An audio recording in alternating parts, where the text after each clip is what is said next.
You are watching a Dusra View exclusive. Every Australian test store to Pakistan. Khalifa Mohsin, take it away. Thank you, Adama. This is definitely a video the viewers will want to watch to the end. The history of Australia's tours to Pakistan is bewitching and sometimes beguiling. Stories from inside and outside the ground that you would have never heard before. Each tour offered a different narrative, and today we will chronicle all of them. If you are interested and want to learn the history of cricket, the side they don't tell you about cricket, and all types of other cricket related stuff, start now by subscribing to Dusra View.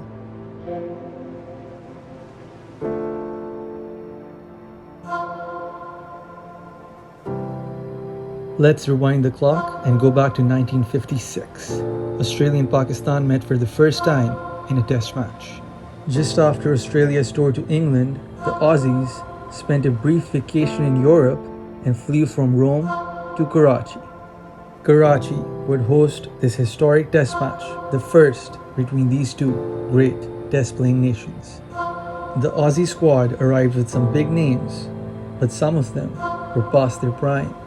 At the time, Pakistan was still developing as a cricketing nation, and according to former captain Imtiaz Ahmed, the win against England in 1954 at the Oval really made them believe they could face the Australians with a fair chance.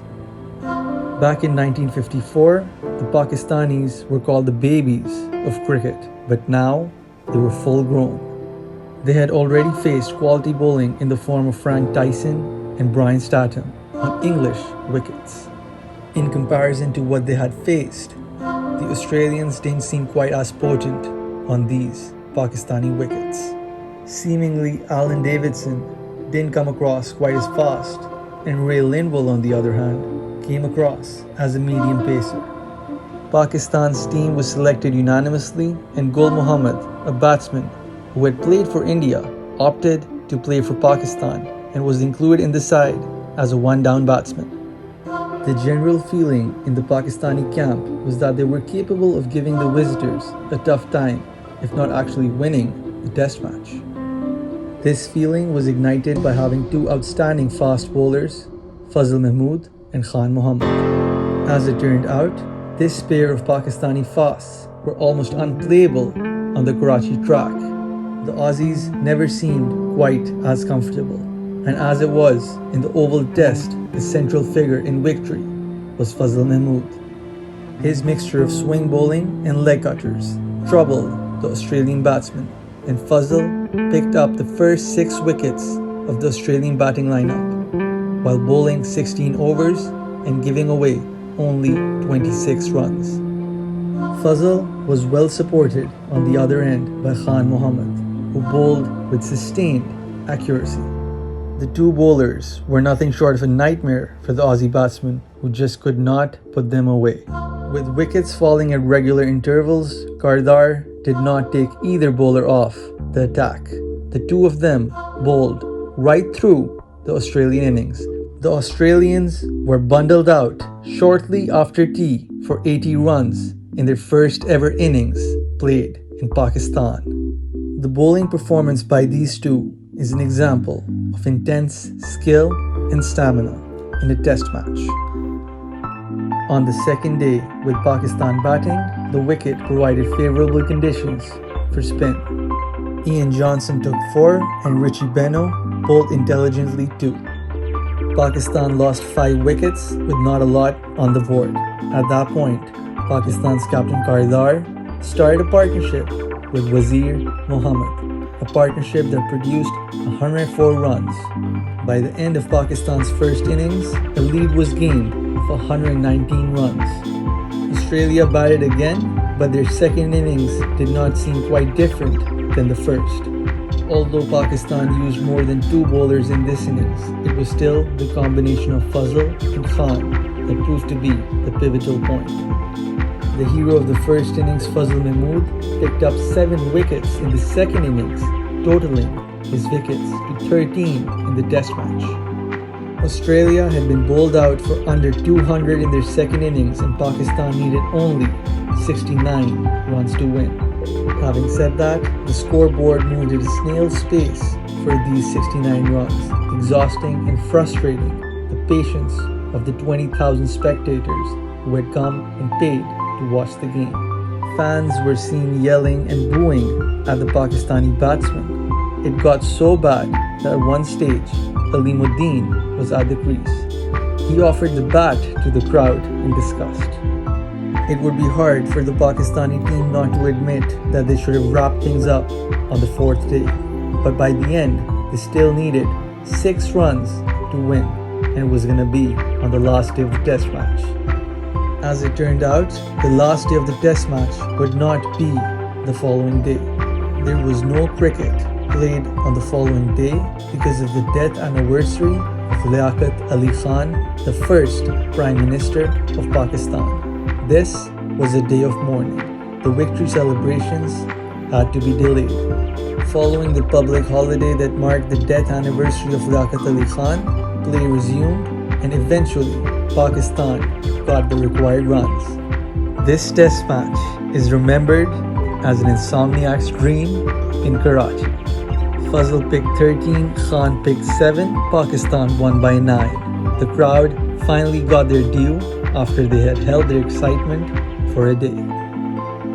With this emphatic win, the youngest member of the Imperial Cricket Conference had confirmed that their win over England at the Oval earlier was not a fluke. For the Australians, on the other hand, it can be said they were travel weary after the tour to England, and also because of the immediate change they had to face from going from grass wickets to matting wickets. More on this later. The change in conditions on their first tour of Pakistan could not have been easy for them, but regardless, Pakistan established control of the match from the very early overs, and they never looked like letting it slip away.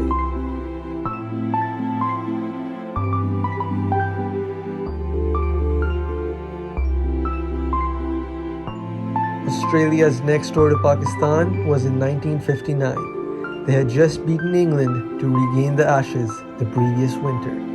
With the Ashes behind them, Australia was looking forward to using the momentum to avenge its test loss against Pakistan in Karachi when it was bundled for 80 on a matting wicket.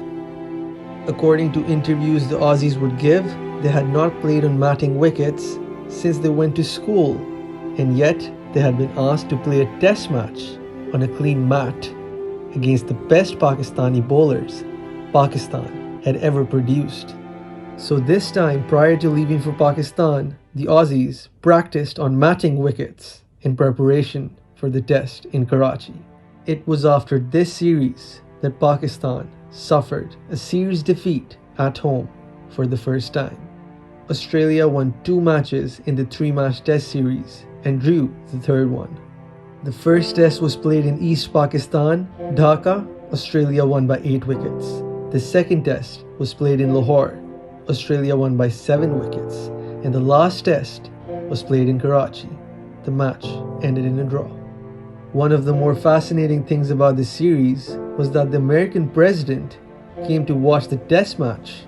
This was the first and only time it had happened. The test match was played in Karachi and the president was Dwight Eisenhower. He was taken to the 4th day's play. Unfortunately for Eisenhower, Karachi produced another boring day of test cricket. Pakistan were battling to avoid defeat and scrambled only 104 runs all day. This was the second fewest in history, the lowest being 95, which came in 1956 during the Insomniac's dream. The following day was also a huge yawn and the match crawled into a draw. Hanif Muhammad stood not out at 101. Evidently, the American president was pretty oblivious to what was going on around him.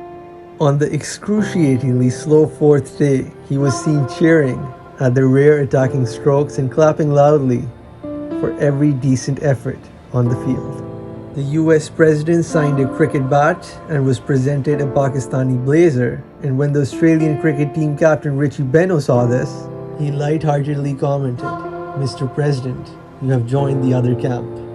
Richie gifted the president his Australian cap. Just a bit more on the topic of matting wickets. Richie Benaud recalls that him, Sam Loxton, the US president, and a Pakistani were sitting. Sam said to the president that we're playing on matting out there.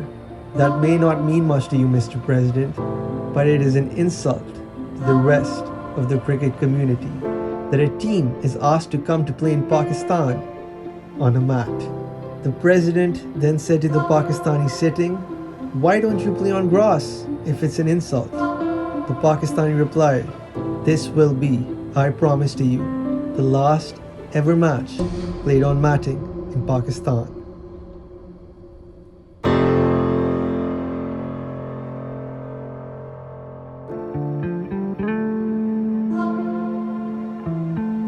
The Aussies next door to Pakistan would be in 1964.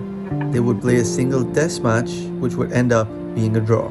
The Pakistanis introduced 6 new players to Test cricket in this Test match, while retaining only 5 of the team that had toured the UK in 1962.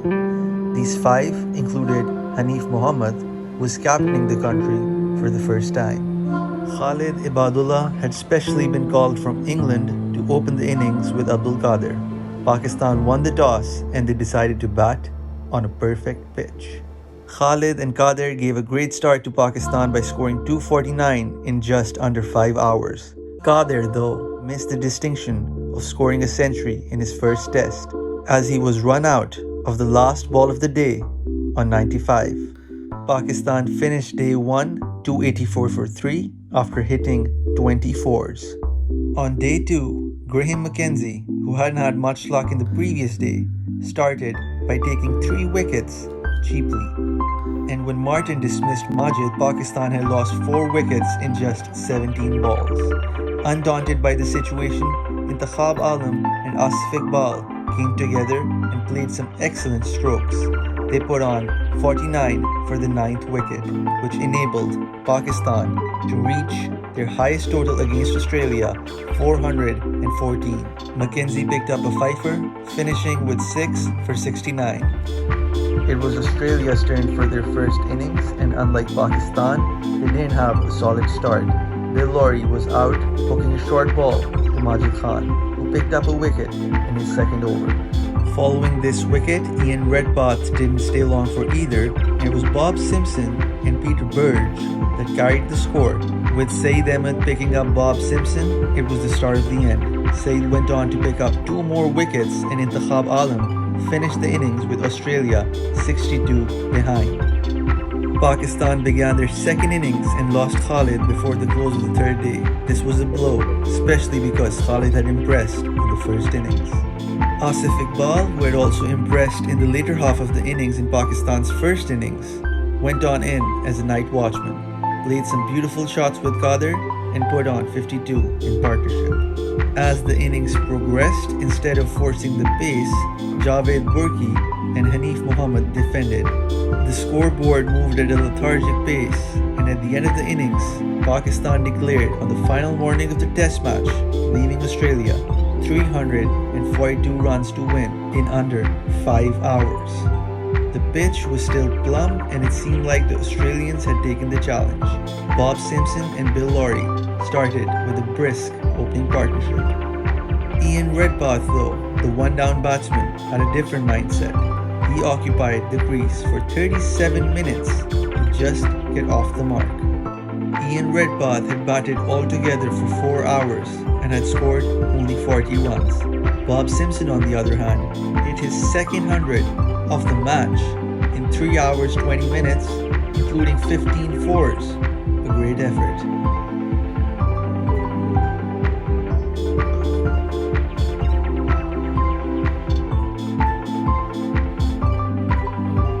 Years after their last tour of Pakistan, Australia visited again, this time for a 3-match Test series. However, circumstances preceding the tour were tainted, to say the least. On December 24, 1979, Russia had invaded Afghanistan on a territory that was bordering the Afghan-Pak region. The invasion caused a stir down south, thousands of miles away in Australia. Australia, being an ally of the US camp, was a reason, but another reason was the pending Australian cricket team tour to Pakistan, only a few months later. The Australian media was publishing regular news to dissuade the players from visiting Pakistan. As things went on, the Pakistan Foreign Ministry had a key role in ensuring the tour went on as planned. The Australian board's role was also unforgettable, as Jeff Lawson once recalls. The Australian team had only two options: go on tour or forget wearing the baggy green forever. Another concerning circumstance before the start of the tour was financial problems. Eventually, the guarantee was improved from Australian $94,000 to Australian $150,000. But in the process, the tour was cut. From the 8 matches, only 5 remained, 3 tests and 2 3-day matches. In February 1980, the Australians arrived. This series would be Javed Miandad's first as captain because of the retirement Asif Iqbal had announced from Test cricket after the disastrous tour to India. The first Test match was played in Karachi. Pakistan was heavily criticized by analysts for producing a pitch that would neutralize the effect of Dennis Lillee, who at the time was at the peak of his bowling. Pakistan went on to win this first Test match by 7 wickets. The spin of Iqbal Qasim and Tawseef Ahmed was an integral part of this win. The second Test match was played in Faisalabad, a Test match in which only 2 batting innings were possible. Rain had washed out the first day and delayed the start of the second by 65 minutes. Some methods were used to restore the pitch, and by the end, it produced a perfect batting strip. Records were made as 999 runs were scored for the loss of only 12 wickets. This Faisalabad Test was the first time all Australian players had bowled in a Test match.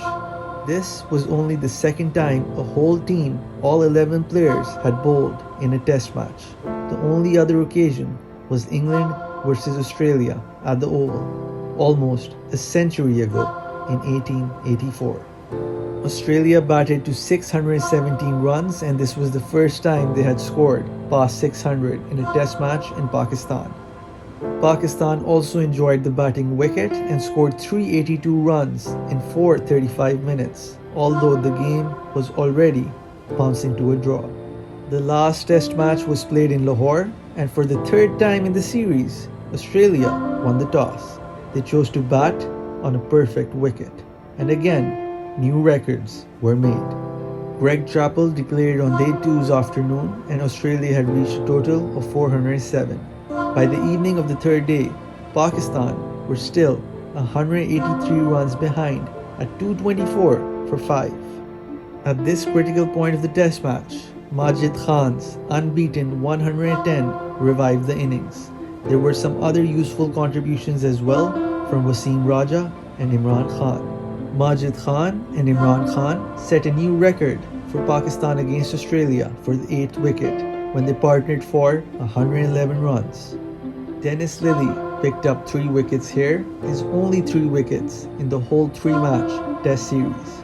Miandad declared the innings at 420 runs, 13 runs ahead of what Australia had made. When Australia batted in reply, 10 of the Pakistani cricketers bowled in the same innings. Miandad kept wickets while Taslim Arif took his turn to bowl. Imran took 2 quick wickets, but the Australians batted with determination and the game ended in a draw. For Pakistan, this 1-0 victory in the series was compensation after their series defeat in India, and it provided Javed Miandad a happy success in his first series as captain.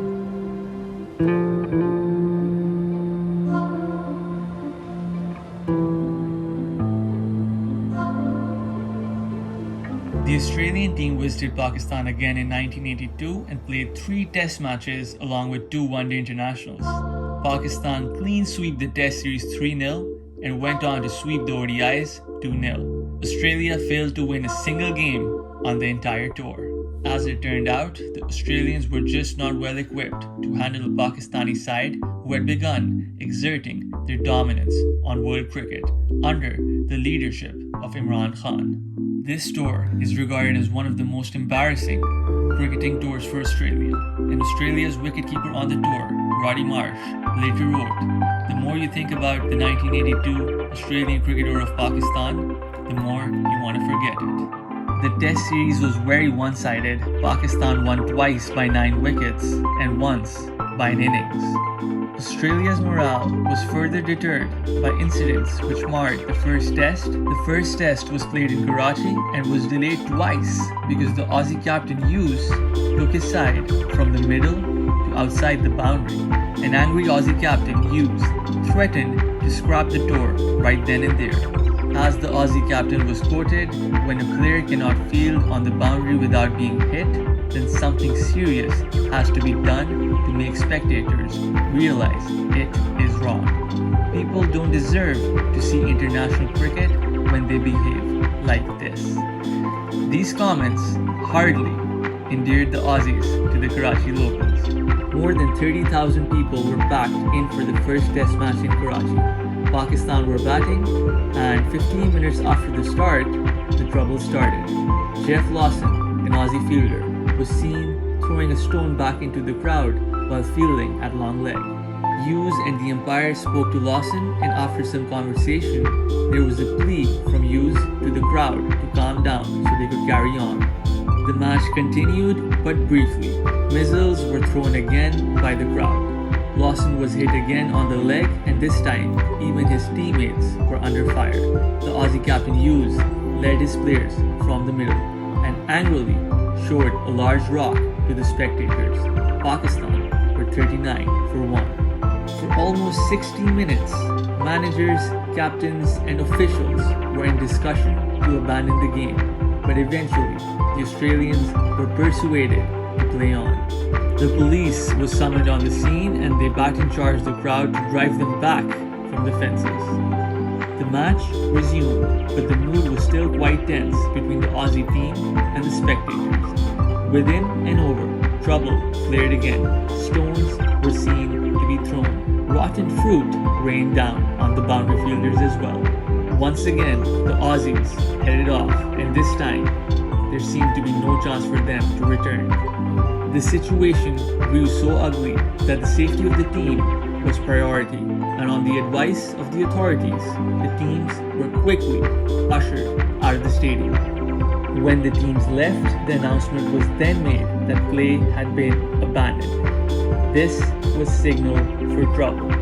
The mob turned on the police, attacked them with stones, ripped the seats in the stands, and lit up the canvas they were using to protect themselves from the sun.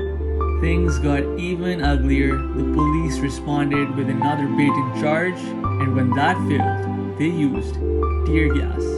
The battle between the spectators and the police spilled into the streets surrounding the stadium, and the rioters prevented fire ambulances from reaching the ground, where plastic seats and other combustible elements were burning out of control. Ian Gallen, Ritchie, and Lawson had been struck by items that included shoe heels and batteries from radios. Imran Khan was man of the match. Jeff Lawson was Australia's man of the series, and Abdul Qadir was Pakistan's.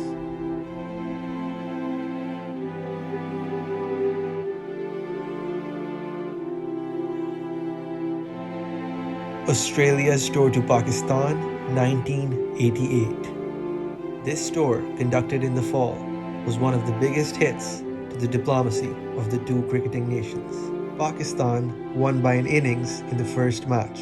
17 Australian wickets fell to spin bowlers, and the remaining 2 test matches were drawn. This meant another series win over Australia for Pakistan. Pakistan's environment was a bit turbulent back then. With the death of General Zia-ul-Haq, the president of Pakistan, in a plane crash, the country seemed to be unsettled. There were fears of rioting, Furthermore, the political parties were preparing for the general election in mid-November. Karachi and Hyderabad were affected by this, and there were some ethnic issues going on. This resulted in the cancellation of the 2 ODIs scheduled for those 2 cities. Coming back to the Test series, Pakistani supporters were on a high. Their team had just defeated the West Indies earlier in the year. However, there was some disappointment as well from the fans because of Imran Khan's decision not to play in the series as a protest over the timing of the tour. According to him, that time of the year in Pakistan was too hot for cricket. This view was shared by Australian manager Colin Eager. He was also managing the team the last time the Aussies had toured Pakistan and had suffered the 3-0 whitewash. Colin complained about the weather after Pakistan defeated them 3-0. This 1988 series was also the second consecutive series in Pakistan that the Australians had criticized the pitch and complained about the standard of umpiring during the first test match of a series. Eagar, the Aussie manager, and Bob Simpson, their coach, were leading a controversy that erupted on the 3rd day of the first test. The Aussies were targeting Mehboob Shah with their questions, one of Pakistan's most reliable umpires. He had stood in the previous year's World Cup final when Australia beat England in Calcutta. The match situation was such that Pakistan had scored 469 for 9 and had declared in the first innings. The Aussies, on the other hand, were faring badly against the left-arm spin of Iqbal Qasim in their first innings. The tipping point for the Aussies was when Steve Waugh was given out LBW without scoring to leave Australia 54 for 5. The Aussies just lost it. Eagar and Simpson went to the PCB official room to lodge their protest in a manner and a language considered insulting by the Pakistanis. Eagar and Simpson also arranged a press conference with Aussie journalists during the tea interval where they just criticized the pitch and umpire Mehboob Shah's decisions. Again, the Aussie camp threatened to abandon the tour. The Aussie captain was Alan Border at the time, and he described the Karachi pitch as the worst he had seen anywhere and said they would have to consider carefully whether they want to return home or not. The PCB's reaction to all this was appointing the accused umpire Mehboob Shah for the second test. This was in spite of the Aussie request for him not to stand. In the second test and the third test, the Aussies fought back well. They could have potentially squared the series if it were not for Bruce Wright's inability to bowl on the final day of the last test. From the Australian bowlers, it was Bruce Reid who caused the most havoc. He claimed 14 wickets in the series and troubled all the Pakistani batsmen. The Aussie off-spinner Tim May also took 14 wickets in the series and impressed. Steve Waugh, who might be expected to play the spinners better, got 2 controversial decisions in the first test, and his 59 in the final test was his only half-century of the tour. Dean Jones could not find his form and contribute. Jeff March was the most consistent Aussie batsman. The only Australian 100 came off Alan Border's bat, who made 113 in the second test. On the flip side for Pakistan, Miandad hit 200s, including his first double 100 against the Aussies. Ijaz Ahmed scored his maiden test 100, and there was a 94 from Shoaib Mohammad as well.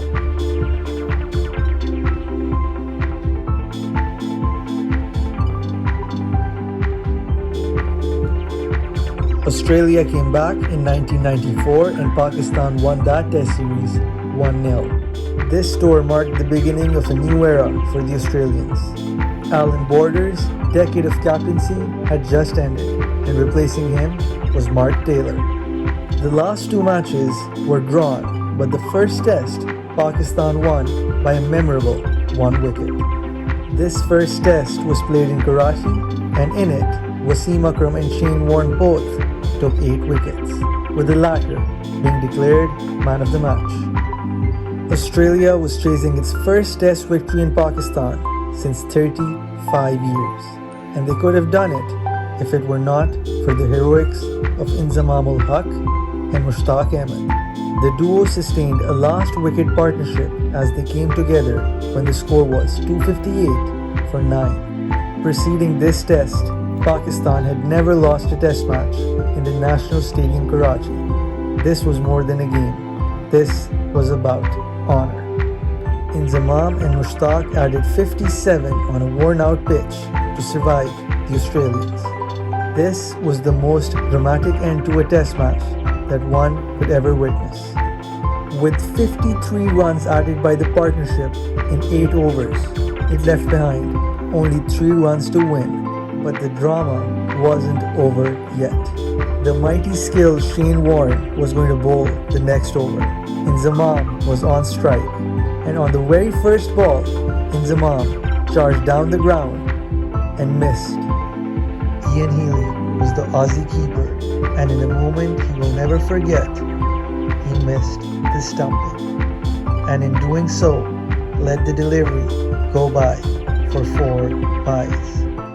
Pakistan won the match, and the crowd invaded the pitch. This was the highest last wicket partnership ever to win a test match, and Australia had to wait on for their first victory in Pakistan in over 35 years. The crowd was a big part of this game, steadily increasing in number, chanting and cheering for this last wicket partnership. Australia, on the other hand, were depleted. McDermott couldn't bowl because of an infected toe, McGrath and May were out because of injury, and in the end, it was just Shane Warne and Angel, who was in his second test, that were left as the front-line bowlers. This test was especially difficult for Mark Taylor, who had just begun as Australian captain. He became the first captain to score a pair in his first test match. Strategically, Mark Taylor also missed a trick when he removed Shane Warne from the attack. This was because he decided to take the new ball rather than using Shane's skill with the old. Pakistan had never scored 314 runs in a 4th innings to win. The drama did not quite end there. Australian cricketer Shane Warne later revealed that he was offered $276,000 to deliberately bowl poorly against Pakistan in the Karachi test. He recalled that on the night before day 5 and the night before this historic partnership, he was summoned into Salim Malik's room. Salim Malik was the Pakistan captain at the time. The Karachi test match was poised beautifully, and the hosts required another 160 runs to win, while Australia needed 7 wickets on a turning pitch. According to Shane Warne, Malik then offered Warne and Aussie spinner Tim May 276,000 AUD to not take any wickets on day 5. For a detailed look on what transpired here and if the Aussies were bought, you can look at this special on Dusra View. What are the facts of the court as they relate to this matter?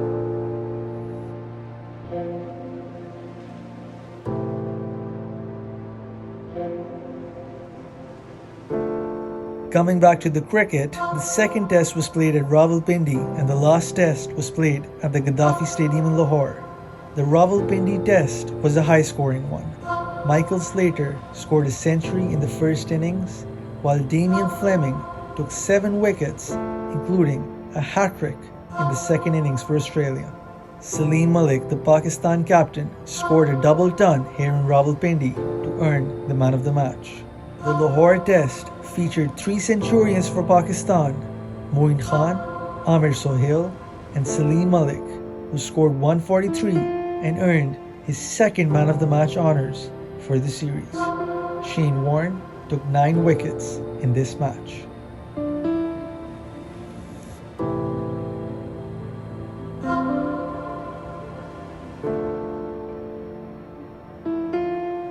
When Australia made the round to Pakistan again in 1998, they had not won a single test match since 1959.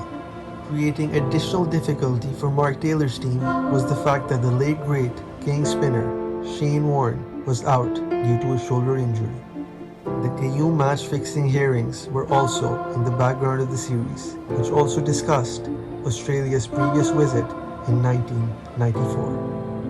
Pakistan won the toss in the first test at Rawalpindi and chose to bat. Replacing the legendary Shane Warne was Stuart MacGill, a leg spinner who was playing in his second test. He rattled through Pakistan's middle and lower order, leaving behind a score at 147 for 8.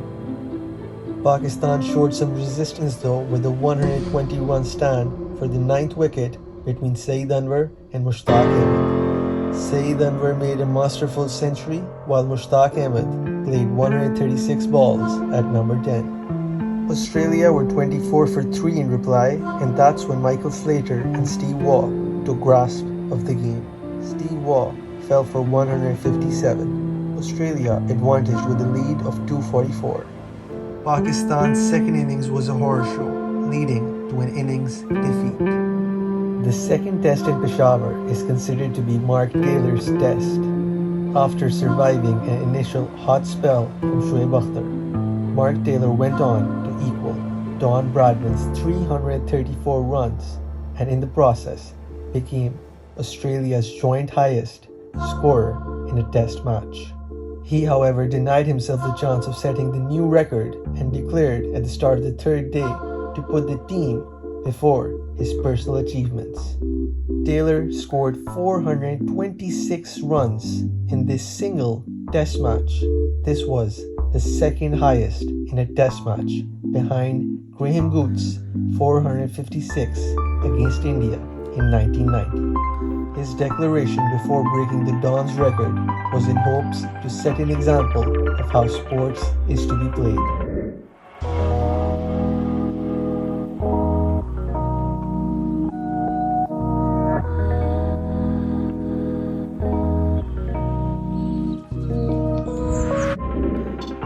Well, that's that. All the doors leading up to the one in 2022. Stories from inside and outside the ground that usually are not covered. Thank you for watching. If you want to learn the history of cricket, if you want to watch documentaries on cricket, or are interested in all types of other cricket related stuff, start now by subscribing to Dusra. So, if you want to learn the stuff they don't tell you about cricket, I recommend you watch the videos right here. You can go and click on that right now. This video is done.